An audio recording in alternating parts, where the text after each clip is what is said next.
بسم الله الرحمن الرحيم قاف والقرآن المجيد بل عجبوا أن جاءهم منذر منهم فقال الكافرون هذا شيء عجيب أإذا متنا وكنا ترابا ذلك رجع بعيد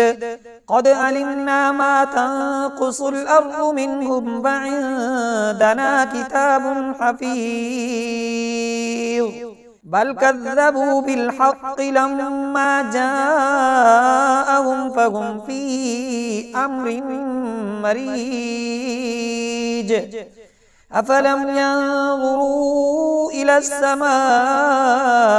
فوقهم كيف بنيناها وزيناها وما لها من فروج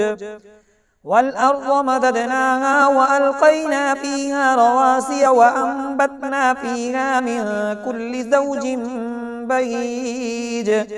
تبصرة وذكرى لكل عبد منيب ونزلنا من السماء ماء مباركا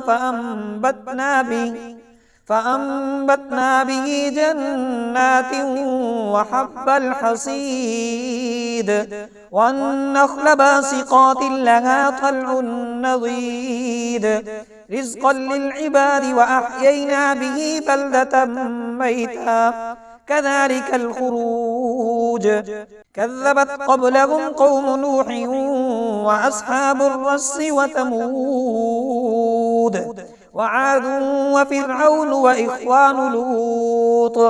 وأصحاب الأيكة وقوم تبع كل كذب الرسل فحق وعيد أفعينا بالخلق الأول بل هم في لبس من خلق جديد ولقد خلقنا الإنسان ونعلم ما توسوس به نفسه ونحن أقرب إليه من حبل الوريد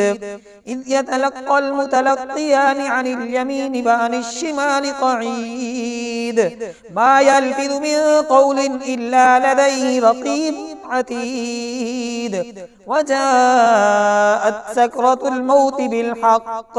ذلك ما كنت منه تحيد ونفخ في الصور ذلك يوم الوعيد وجاءت كل نفس معها سائق وشهيد لقد كنت في غفلة من هذا فكشفنا عنك غطاءك فبصرك اليوم حديد وقال قرينه هذا ما لدي عتيد ألقيا في جهنم كل كفار عنيد مناع للخير معتد مريب الذي جعل مع الله إلها آخر فألقياه في العذاب الشديد قال قرينه ربنا ما أطغيته ولكن كان في ضلال بعيد قال لا تختصموا لدي وقد قدمت إليكم بالوعيد ما يبدل القول لدي وما أنا بظلام للعبيد يوم نقول لجهنم هل امتلأت وتقول هل من مزيد وأزلفت الجنة للمتقين غير بعيد هذا ما توعدون لكل أواب حفيظ من خشي الرحمن بالغيب وجاء بقلب منيب ادخلوها بسلام ذلك يوم الخلود لهم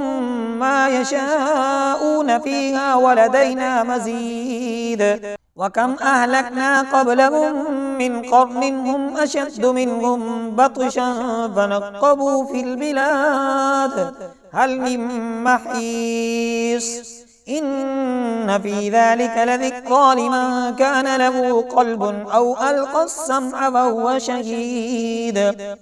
ولقد خلقنا السماوات والأرض وما بينهما في 6 أيام وما مسنا من لغوب فاصبر على ما يقولون وسبح بحمد ربك قبل طلوع الشمس وقبل الغروب ومن الليل فسبحه وأدبار السجود واستمع يوم ينادي المناد من مكان قريب يوم يسمعون الصيحة بالحق ذلك يوم الخروج إنا نحن نحيي ونميت وإلينا المصير يوم تشقق الأرض عنهم سراعا ذلك حشر علينا يسير نحن أعلم بما يقولون وما أنت عليهم بجبار فذكر بالقرآن من يخاف وعيد